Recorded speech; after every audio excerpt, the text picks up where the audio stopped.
persawitan terlebih dahulu, Pak. Secara umum sektor perkebunan di Kalimantan Timur dalam perspektif Bapak seperti apa, Pak? Perkebunan ini adalah merupakan basis ekonomi jangka panjang bagi masyarakat, bagi Kalimantan. Dulu kita ditopang oleh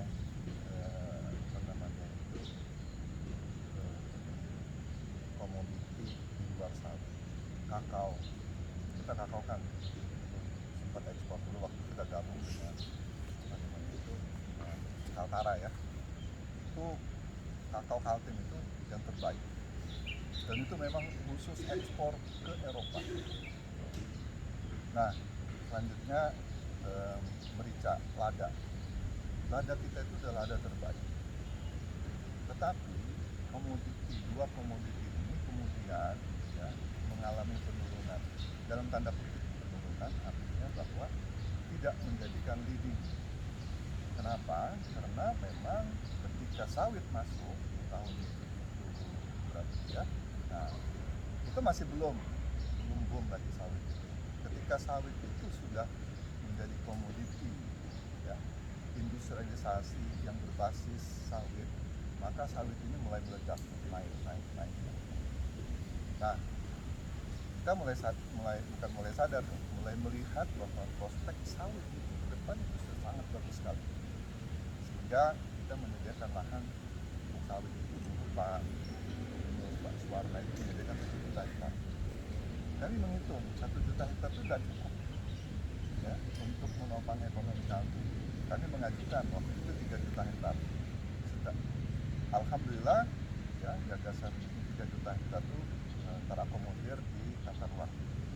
Nah, dalam 3 juta hektar ini itu prospek untuk produk industrialisasi, industri hilir dari sawit itu pada saat itu sekitar 100 turunan. Sekarang udah lebih dari 100, mungkin ribuan turunan itu untuk sawit. Yang paling prospektif adalah untuk biodiesel. Nah, itu yang paling ternyata tidak hanya biodiesel dan biofuel ya, tapi sawit juga itu untuk kosmetik dan lain-lain. Terakhir sekarang sudah mulai untuk ke pakan ternak, sudah mulai ke hal-hal yang lain yang memang dibutuhkan secara primer ya, oleh masyarakat dunia. Nah, oleh karena itu memang sekarang mestinya kita jangan melupakan kakao, ya, kopi. Nah, sekarang kan kopi ini kan ada masa tertentu yang senang ya, tapi itu kan untuk hippie. Nah, itu udah ngopi-ngopi ya, gitu kan. Ini perlu untuk diproduk, apalagi kopi itu kan hanya arabica dan robusta. Bagaimana nanti pengelolaan kopi menjadi sangat nyaman ya, yang diminati. Dasar kopinya sama, kecuali yang kopi luwak gitu ya, itu juga nanti diproses makanan. Jadi ini memang prospek perkebunan ini ya, basis ekonomi kita. Karena kalau di pangan kita nanti dulu gitu ya, artinya pangan ini kan hanya komoditi, dia merupakan komoditi strategis. Walaupun kita sempat real estate, food real estate itu apa ya? Food estate ya. Tapi kita kan belum bisa memenuhi basis ekonomi pangan. Atau memang cocoknya Kaltim itu ya perkebunan. Tapi jangan salah, pangan juga kita memiliki prospek. Kalau pangan itu ya, nanti ini kan kita bicara pertanyaan secara umum dulu ya. Pangan itulah karbohidrat dan protein, maka Kaltim itu bisa swasembada pangan. Karbohidrat kita dari macam-macam, dari perkebunan pun ada ya, dari kayu. Kalau kita lihat protein, kita punya ikan banyak ya, bisa kita kelola. Jadi Kaltim ini adalah merupakan provinsi yang memang lengkap ya, lengkap memiliki dari aspek perkebunan, aspek pertanian pangan dan lain-lain. Termasuk lengkap juga masalahnya, Pak. Lengkap masalahnya. Lengkap juga masalahnya. Hanya Hanya saja kalau misalnya nanti, kalau misalnya pangan juga kalau memang betul-betul akan menopang ekonomi, itu akan industrialisasi itu harus. Iya. Sebelum berbicara mengenai keindustrialisasi ke bagian hilir itu Pak, saya ingin menanyakan juga kepada Pak Zul. Tadi kan Bapak mengatakan bahwa perkebunan sawit itu punya prospeknya besar banget di Kaltim. Namun ada catatan dari Pak Zul bahwa jangan juga meninggalkan sektor perkebunan lain, mentang-mentang sawit banyak, semuanya disawitkan begitu. Itu kenapa itu Pak? Jangan sampai begitu Pak. Ya, karena ada keseimbangan pasar. Ya, karena kalau kita nanti, tapi kalau saya yakin lah kalau sawit ini nanti sampai 100 tahun ke depan itu masih bagus. Karena begini, harga itu kan ada fluktuatif, turun naik. Jadi ada yang namanya komoditi strategi, ada yang namanya komoditi unggulan, komoditi andalan, komoditi penunjang, komoditi strategis. Jadi dalam sistem pertanian, komoditi ini kalau dia turun harga yang satu, dia bisa mendukung yang lain. Kalau misalnya anjlok nih sawit, ya, habis sawitnya anjlok, ini bisa mendukung nih, kakao bisa mendukung, ya kan? Ini komoditi ini bisa mendukung lagi. Nah, terutama yang di perkebunan rakyat, itu yang harus. Dulu kan dulu Haspam ya, Haspam itu kan ketika kena apa dulu ya, virus apa kakao itu hancur habis kita menyusun. Oleh karena itu nggak bisa ditumpu pada satu komoditi, jadi kita harus punya Komoditi yang lain ya. mix farming ya. Iya.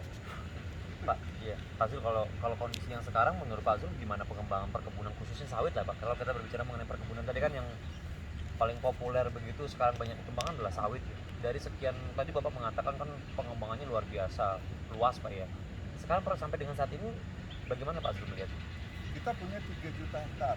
Kalau kemarin ya diskusi kita itu 2,8 izin yang sudah kita keluarkan, yang operasional baru 1,3 ya. Nah, dalam periode dari Pak Awang, Pak Gubernur yang lalu sampai sekarang itu peningkatan luas lahan itu masih kecil, ya masih 100-200 ribu hektar. Nah, ini memang permasalahannya adalah ya ketegasan kita dalam hal pemberian izin. Jadi kalau izin itu 2 tahun nggak bisa cabut, ya kita ganti sama investor yang lain lah gitu ya. Itu dari aspek perizinan. Tapi dari aspek lain mungkin ya, dari aspek bisnis dia memiliki izin. Ini kan semacam bank perusahaan ya, bank tanahnya perusahaan. Itu bisa saja diperjualbelikan lagi lahan. Oleh karena itu memang yang paling bagus adalah begitu keluar izin, HGU itu harus segera ditetapkan. Ya, kalau HGU ditetapkan itu harus segera ditetapkan. Nah, perkembangan ini sebenarnya ada di kabupaten. Perizinan itu diberikan ke kabupaten. Sehingga kabupaten yang harus mendorong untuk akselerasi percepatan perkebunan itu. Jadi kalau misalnya kabupaten sudah memberikan, kalau dulu di Kutai Timur itu dulu ada batas pemberian izin hanya 2 tahun. Oh, udah 2 tahun cabut. Tapi ini kan kalau dia operasional 10, 150, 20 hektar, tidak bisa juga dicabut. Karena mereka katakan bahwa ini kami sudah ada operasional, tapi nggak cepat operasionalnya. Nah, ini yang masalah lain kita bisa prediksi masalah ekonomi misalnya. Nggak satu pun ya perkebunan itu yang modalnya modal fresh money. Nggak ada, itu semua kredit. Bisa jadi nih ya pengambilan kredit segala macam itu mereka. Yang lainnya adalah masalah market pasar sebenarnya. Jadi kalau dia mengembangkan komoditinya, dia harus sesuai dengan pasar. Nah, inilah yang kita harus masuk ya, ketika pasar ekspor ya terbatas, maka industrialisasi di daerah harus kuat. Ini masalah sebenarnya. Jadi kita tidak tergantung sama ekspor bahan baku. Kita harus masuk ke dalam industrialisasi. Tapi sudah siapa kalau untuk masuk ke sektor industrialisasi itu? Kalau melihat luasan perkebunan dari aspek posisi ya, Dari aspek penyediaan lokasi, ya siap. Malai kita siap, Teluk Balikpapan siap. Ya, semua udah siap. Hanya yang belum masuk adalah mana investornya ini. Investornya kan cuma, oh ya Pak, kami mau investasi. Yang kita inginkan tuh investasi hilir, industrialisasi sawit itu bukan hanya bukan di minyak makan. Minyak makan itu kan industri-industri yang apa namanya itu, yang ya masyarakat juga bisa lah bikin gitu ya. Misalnya red palm oil, misalnya masyarakat bisa. Tapi yang kita ingin, tapi ini memang kalau industri-industri yang bisa menopang ekonomi yang bagus-bagus, yang canggih, yang bisa berkembang dengan bagus itu jangan hanya minyak makan, ya, minyak goreng, ya, tapi juga ya seperti kosmetik dan lain-lain, pakan ternak itu sebenarnya bahan baku. Pak, kalau kita membandingkan, mengkomparasikan Pak Zul, antara yang hilirisasi dengan yang sekarang gitu Pak, yang sekarang sedang berjalan ya kan ekspor Pak ya, dibandingkan dengan yang hilirisasi, itu perbedaannya nanti gimana sih Pak gambarannya Pak? Jadi gini, kita berharap ya ada satu regulasi ya dari pusat, regulasi pusat bahwa semua produk sawit hilirisasi bahan baku sawit itu 40% minimal itu diolah di Kalimantan, dengan pertimbangan bahwa Kalimantan itu punya energi batu bara ya kan, untuk support apa namanya industri ya, itu harus disampaikan. Energi listrik kan kita pasti itu ya. Nah inilah peluang-peluangnya harus dibuka. Kita sediakan kemudahan ke berinvestasi apa namanya itu Maloi, kita sediakan, kita fasilitasi. Kalau perlu pengusaha itu nggak usah lagi ngurus izin, tinggal bawa koper, bawa duit, kan begitu kan, bawa duit ini dalam waktu 1-2 minggu sekian Anda sudah harus bangun. Ya, ini regulasi, ini tax holiday yang kami berikan, ini yang ya aktualisasi lah. Sekarang kan kita mau bangun industri, kita bangun kebun, ya itu regulasinya ada di kabupaten, bukan izin HGU sampai ke pusat. Tapi begitu bangun industri, ini lain lagi departemennya. Ini kan di Kementerian Perindustrian. Masuk lagi perindustrian, kan lain lagi di ceritanya. Ya. Mau bangun, lain lagi tuh izin lokasi, izin segala macam. Jadi memang kalau misalnya kawasan ekonomi itu mau dibangun yang seperti yang kita harapkan itu, mereka nggak usah lagi ngurus-ngurus izin yang ke perindustrian kemana-mana. Udahlah, sudah include semua kan. Begitu dia masuk bawa koper, bawa duit, besok bangun. Selesai. Iya. Sekarang apa yang kemudian, tadi kan Bapak mengatakan investor itu hanya bilang oke, tapi nggak ada yang kemudian serius gitu Pak? Bukan nggak serius, mereka serius sebenarnya. Tetapi ketika berhadapan dengan regulasi, dengan perizinan, ya kira-kira dengan infrastruktur dan lain-lain, Mereka mundur. bukan mundur sih sebenarnya, tahan-tahan dulu gitu kan, tahan-tahan dulu lah, gitu kan. Apalagi situasi ekonomi kurang bagus, ya tahan-tahan. Nah, nahan-nahan ini yang terlalu lama. Nggak mundur, saya kira nggak mundur mereka, tahan-tahannya itu terlalu lama. Nanti kalau kita bilang mundur ya, aku nggak pernah mundur katanya. Gitu. Nggak pernah mundur, cuma dia diam di tempat Pak ya. Cuma dia di tempat. Tapi kalau kita kemudian bicara mengenai masih mengenai tantangan Pak ya, apa sih yang kemudian sekarang menjadi tantangan terbesar bagi pemerintah Provinsi Kalimantan Timur khususnya Pak ya? Selain tadi berhubungan kan peraturannya di kabupaten kota, didorong juga regulasinya masih belum terbuka banyak begitu. Untuk kemudian ini kan tahun 2023 dengan berbagai prediksi lah ya gitu. Apa yang kemudian menjadi tantangan bagi pemerintah provinsi yang sekarang berupaya untuk mengoptimalkan itu semua Pak? Kelancaran regulasi sebenarnya, desentralisasi kebijakan. Udahlah, kebijakan itu serahkan aja ke daerah. Ya, masalah izin industri, kan industri sekarang ada yang industri kecil, industri besar, industri ini harus di pusat. Ya. Udahlah, kasih aja sama kami. Tapi nggak semudah itu Pak ya? Itu dia, karena kan mereka juga mau ya mau mau ikut mengendalikan. Mungkin ya apa apa ya, investor mereka mungkin dari pusat itu udahlah kami juga bisa kok berbahasa Inggris gitu kan, bernegosiasi ya untuk hal-hal yang strategis nasional, atau kita duduk sama-sama. Jadi kalau kita lihat undang-undang 23 2014 itu kan konkuren bersama-sama, tapi kita kan tidak pernah diajak bersama-sama, tidak pernah kita diajak bersama-sama. Mereka aja turun sendiri kan, menyusuri besar, oh harusnya mereka pusat yang memutuskan iya atau tidak. Nah ada apa di balik itu? Ya kan? Sama-sama aja tahu kan? Kira-kira lah, pemberian izin ini kan berkaitan dengan apa namanya itu kekuasaan. Di tengah masih menggunakan peraturan yang sama seperti sekarang, apa yang bisa dioptimalkan selain menunggu itu kemudian dibuka lebar gitu oleh pusat kepada pemerintah daerah? Apa yang bisa dioptimalkan sekarang? Ya kita optimalkan sekarang bahan baku dulu. Ya, jadi lahan yang 3 juta hektar kan, itu kita bisa optimalkan.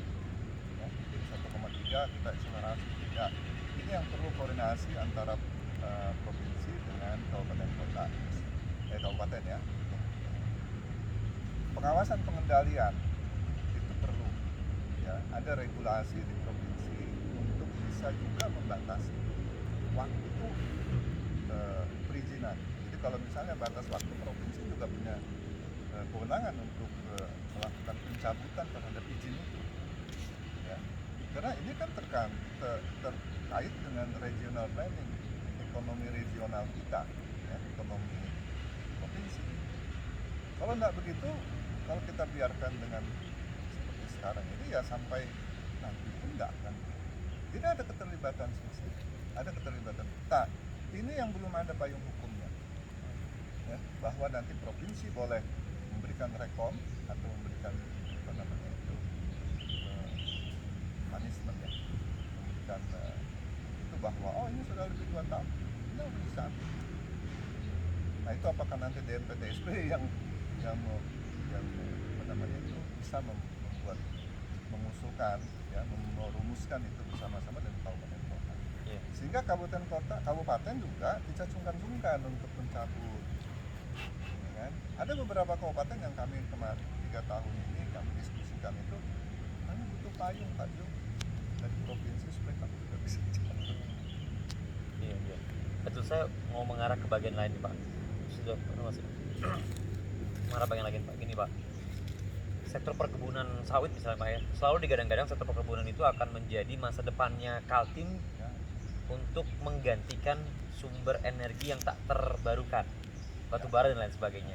Tapi pada kenyataannya sampai saat ini kan pendapatan daerah masih ditopang sebagian besar oleh batu bara dan migas Pak. Ya, jadi begini, nilai kalau saat ini ya, kalau kita melihat industri yang terpakai itu sekitar 4.600 ton ya, per jam.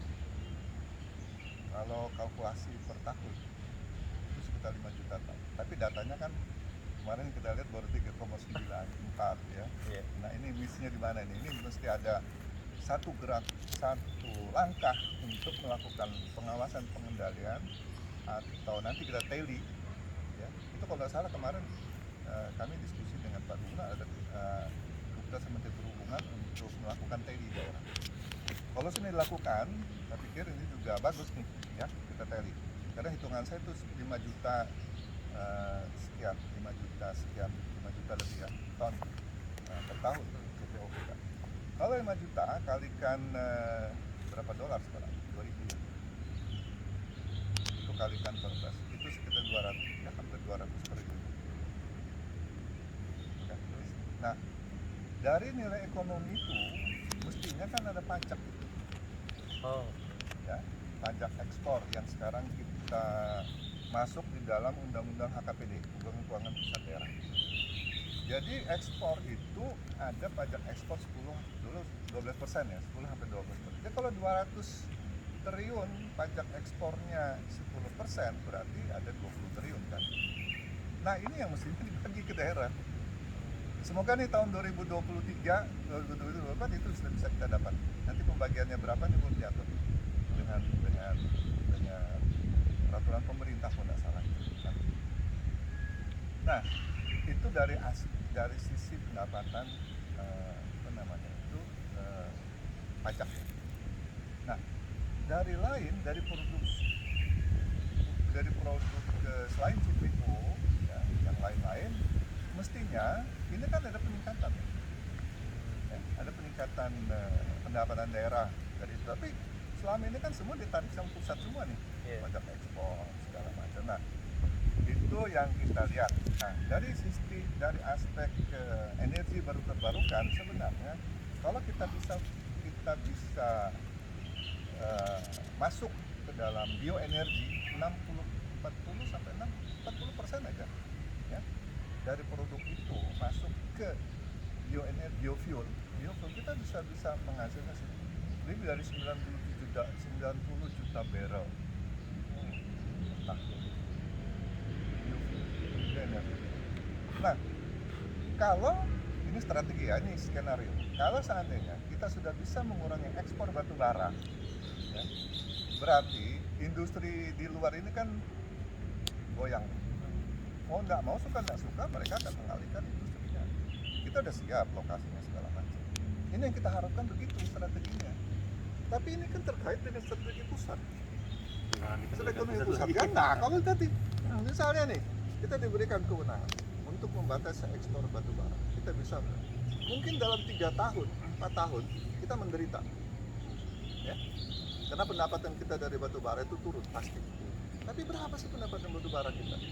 Kan kecil juga ya, kecil juga itu, royalti kita masih kecil. Tapi kalau misalnya diberikan ya kekuatan kebijakan ke daerah, maka ekspor kita itu akan berdampak pada peningkatan pendapatan daerah. Kalau itu masuk, industri bahan baku kita lengkap nih, bahan baku kayu punya, bahan baku kakao punya, bahan baku sawit punya, semua industri terbangun. Kita sudah bisa transformasi ekonomi masyarakat. Dan itu yakin real. Sekarang aja kalau sudah 3 juta hektar sawit kita, itu kita sudah bisa melewati ekonomi pasca tambang. Jadi tambang, kalau kami berhitung, kalau ditambang itu hanya 300 triliun kira-kira ya, itu di CPO, ekspor CPO itu sudah kita bisa, kalau 5 juta 3 juta hektar ya tadi, itu sudah bisa sampai 300-400. Hitungan sih 360 triliun nilai CPO dari situ. Sebenarnya kalau dalam hitung-hitungan ini, ini pasti hitungannya kan, bukan hitung-hitungan prediksi ekonomi berdasarkan. Nah, ini kita menghitung kawasan. Dan ini hitungannya hitungan apa namanya itu, bukan hitungan prediksi, tapi hitungan berbasis istilahnya geospasial ya. Jadi kalau sudah ada peningkatan luas lahan, pasti ada peningkatan produksi, pasti ada peningkatan ekonomi. Pak Zul, 2 pertanyaan terakhir nih Pak. 2 pertanyaan terakhir. Saya ingin menanyakan begini. Sektor perkebunan sawit juga kan diterpa oleh berbagai macam isu ya.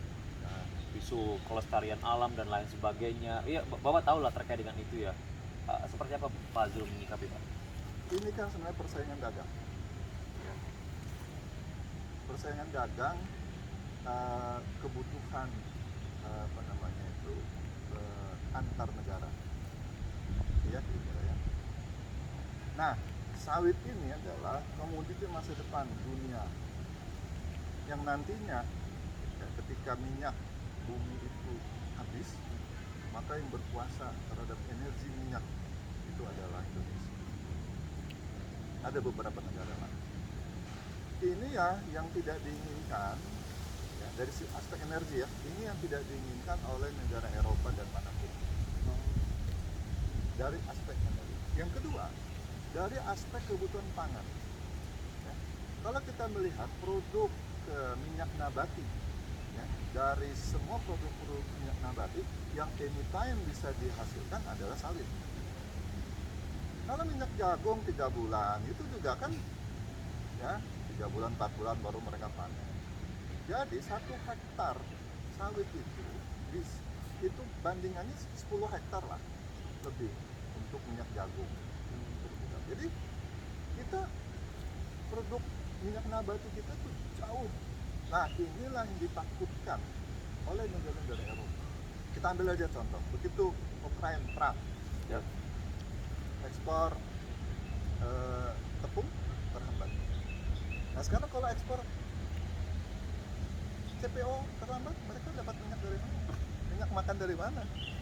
Kalau katakan mereka katakan, wah ini kolesterol, ya kan? Ini tidak terbukti. Ya. Kalau misalnya lingkungan, tidak terbukti. Kalau katakan ini menghabiskan banyak air, kata siapa? Gitu kan? Nah justru, ya dulu yang tadinya daerah-daerah banjir, ya dengan ada sawit itu airnya sudah stabil. Bukan tidak banjir karena kering gitu, stabil. Airnya stabil. Dalam hal suplai oksigen, kan ada tanaman yang nggak mensuplai oksigen. Justru sawit itu terbesar suplai. Jadi untuk mendinginkan bumi, ya, yang sekarang hutan kita sudah gundul, sudah ada dengan sawit lah. Hitung-hitungan saya kalau udah sawit udahlah. Jadi kalau misalnya kita memutankan, ya, memutankan hutan-hutan yang hancur-hancur itu semua, kita berapa juta kita? 16. Seluruh Indonesia itu berapa? 60 juta. Ada beberapa. Itu dengan komoditi perkebunan, yang sawit aja, itu perkebunan. Itu selisih nilai ekonominya, itu selisih recover itu hampir 10 tahun. 10 tahun. Jadi kalau dia pakai komoditi hutanan, itu lebih lama dibandingkan dengan nilai ekonomi ya, ekonominya lebih lama. Kalau dia pakai perkebunan, berarti dia ada mengembalikan nilai ekonomi, nilai balik ya, investasi lebih cepat. Terakhir Pak, 2023, 2024 adanya IKN dan berbagai potensi yang lain, termasuk ada ancaman resesi di tahun 2023. Seperti apa Bapak akan melihat perkembangan perkebunan sawit di Kalimantan Timur khususnya? Kami sih melihatnya itu masih punya prospek yang sangat bagus, terutama dengan adanya ibu kota negara, maka geostrategi ekonomi nasional Kaltim dalam konstelasi negara kepulauan itu punya peran besar. Jadi produk-produk turunan industri sawit itu mestinya sudah harus bergeser dari Pulau Jawa ke Kaltim, karena kita punya API 2 itu alur kepulauan internasional yang memang selama ini tidak terkontrol dengan baik. Nah, sawit ini kan pemicu lah, ya, pemicu. Jadi kalau kita lihat nanti krisis ekonomi, krisis pangan, Kaltim itu nggak masuk, nggak masuk kira-kira. Nggak masuk. Dengan catatan kita bisa memanajemen sumber daya alam kita, sektor perkebunan ini yang 3 juta hektar ini kan kita ada produk.